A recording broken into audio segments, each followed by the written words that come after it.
ಮುಂಗಾರಲ್ಲಿ ಮಿಂದೆದ್ದು ಸ್ವರ್ಗದಂತೆ ತೋರುತ್ತಿತ್ತು ಈ ಭುವನಗಿರಿ ಎಂದರೆ ಉತ್ಪ್ರೇಕ್ಷೆಯಲ್ಲ. ಸಂಪೂರ್ಣ ನೋಡಿ ಮುಗಿದ ಮೇಲೆ ನಿಮಗೂ ಈ ಅನುಭವ ಆಗದೇ ಇರಲ್ಲ. ಮಳೆಗಾಳಿಗಳಿಂದ ಶತ್ರುಗಳ ದಾಳಿಗಳಿಂದ ಧ್ವಂಸವಾಗಿದ್ದರೂ ಅಳಿದುಳಿದ ಅವಶೇಷಗಳಿಂದ ತನ್ನ ಅಸ್ತಿತ್ವವನ್ನ ಇಂದಿಗೂ ಉಳಿಸಿಕೊಂಡಿರೋ ಈ ಕೋಟೆಯ ಹೆಸರೇ ಕವಲೆದುರ್ಗ. ಮಳೆಗಾಲದಲ್ಲಿದು ಪ್ರವಾಸಿಗರ ಸ್ವರ್ಗ.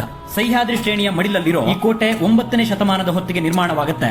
1582ರಿಂದ 1629ರ ಆಸುಪಾಸಿಗೆ ಕೆಳದಿಯ ಅರಸ ವೆಂಕಟಪ್ಪ ನಾಯಕರಿಂದ ನವೀಕರಿಸಲ್ಪಟ್ಟು ಕೆಳದಿಯ ವೀರಮ್ಮಾಜಿ, ಚೆನ್ನಮ್ಮಾಜಿ, ಶಿವಪ್ಪ ನಾಯಕರಿಂದಲೂ ಆಳಲ್ಪಡುತ್ತೆ. ಸದೃಢವಾದ ಈ ಕೋಟೆಯೊಳಗೆ ಅಂದಿಗೆ ಅರಮನೆ, ದೇವಾಲಯಗಳು, ಮಹತ್ತಿನ ಮಠ, ಟಂಕಶಾಲೆ, ಆನೆ ಮತ್ತು ಕುದುರೆ ಲಾಯಗಳಿದ್ದವು. 1763ರ ಹೊತ್ತಿಗೆ ಈ ದುರ್ಗದ ಮೇಲೆ ಹೈದರಾಳಿಯ ದಾಳಿಯಾಗತ್ತೆ. ದಾಳಿಯಿಂದ ಒಂದಷ್ಟು ಕೋಟೆಯ ಭಾಗಗಳು ಧ್ವಂಸವಾದರೆ ಶತಮಾನಗಳು ಉರುಳಿದಂತೆ ವಾತಾವರಣದಿಂದಲೂ ಅಳಿದುಳಿದ ಕೋಟೆಯ ಕಲ್ಲಿನ ಗೋಡೆಗಳು, ಅದರೊಳಗಿದ್ದ ಕಟ್ಟಡಗಳು ನಾಶವಾಗಿ ಹೋದವು. ಗದ್ದೆ ಬಯಲನ್ನ ದಾಟಿ ಈ ಕೋಟೆಯೆಡೆಗೆ ಪ್ರಯಾಣವನ್ನ ಬೆಳೆಸಿದರೆ ಆನೆಗಳು, ಕುದುರೆಗಳು, ಸೈನ್ಯಗಳು ಸಾಗಿ ಹೋಗುತ್ತಿದ್ದ ವಿಸ್ತಾರವಾದ ಕಲ್ಲು ಹಾಸಿನ ದಾರಿಗಳು, ದಟ್ಟವಾಗಿ ಕವಿದ ಮರಗಿಡಗಳು, ಮಳೆ ಸುರಿದು ಮರುಜೀವ ಪಡೆದಿದ್ದ ಜರಿತೊರೆಗಳು, ಅಲ್ಲಲ್ಲಿ ಶಿಥಿಲಗೊಂಡಿದ್ದ ಕೋಟೆಯ ಗೋಡೆಗಳು, ಅವುಗಳ ಮೇಲಿದ್ದ ಕೆತ್ತನೆಗಳು ಎಣ್ಣಿಗೆ ಬೀಳುತ್ತಾ ಹೋಗುತ್ತಿತ್ತು. ಈ ಕೋಟೆಯ ಮೊದಲೆರಡು ಬೃಹದಾಕಾರದ ದಿಡ್ಡಿ ದ್ವಾರಗಳನ್ನು ದಾಟಿ ಹೊರಟವನ ಮುಂದೆ ಮತ್ತೊಂದು ಮಹಾದ್ವಾರ